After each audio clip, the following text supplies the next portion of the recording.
नमस्कार, आपण पाहत आहात वेद महाराष्ट्राचा यूट्यूब न्यूज चॅनल.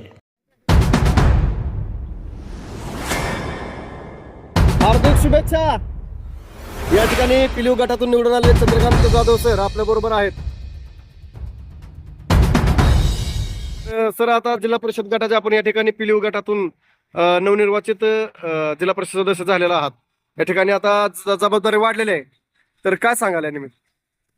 या ठिकाणी जिल्हा परिषद गटामध्ये जे प्रचारामध्ये जे मुद्दे घेतले होते, शेतकऱ्याचे असतील, विजेचे प्रश्न, लाईटीचे प्रश्न, रस्त्याचे प्रश्न, पाण्याचे प्रश्न आणि शासनाच्या विविध योजना पोहोचवण्यासाठी जे आश्वासन दिलेली होती ती मी 100% जिल्हा परिषदेवरला प्रयत्न करेन आणि तळागाळापर्यंत ते भाजपचं अजेंडा तळागाळामध्ये पोहोचवेल. जिल्हा परिषद मध्ये सुद्धा आता भाजपचं वर्चस्व आहे सर.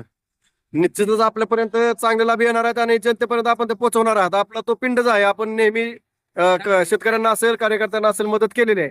आता आपल्याला या ठिकाणी आव्हानात्मक काय वाटते आता चालूला?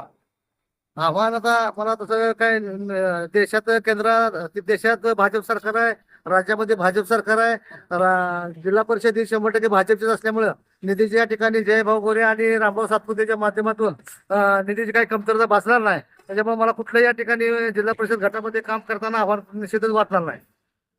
या ठिकाणी जिल्हा परिषद लढवत असताना आपल्याला वाटलं होतं का बाबा मोठा गट आहे आणि त्या मानानं भारतीय जनता पार्टीचा सुद्धा या ठिकाणी पक्षप्रवेश होत होते, मात्र याचं मतात रूपांतर होईल असं आपल्याला वाटलं होतं का?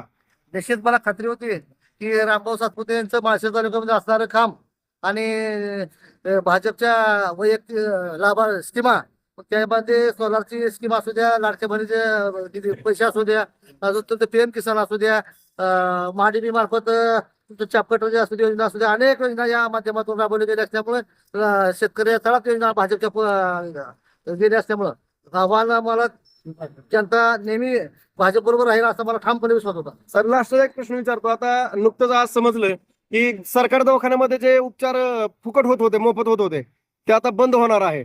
शिवाय मराठी शाळांवरती सुद्धा आता टांगती तलवार आहे. मराठी शाळांमध्ये सुद्धा बंद करण्याचं प्रमाण वाढणार आहे. तर त्या संदर्भात आपण काय कराल? जसं काय भाजप सरकार हे निर्णय घेतलेले बदलणार नाही आणि आम्हाला खात्री आहे तळामध्ये असणारे जे प्रश्न राबवलेले आहेत भाजप सरकारने हे 100% बंद करणार नाही, याची आम्हाला खात्री आहे. चालतं. पुढील कार्यकर्ते आपल्यास खूप शुभेच्छा असेल. धन्यवाद. धन्यवाद. कृपया चॅनल सर्वांनी सबस्क्राईब करावा.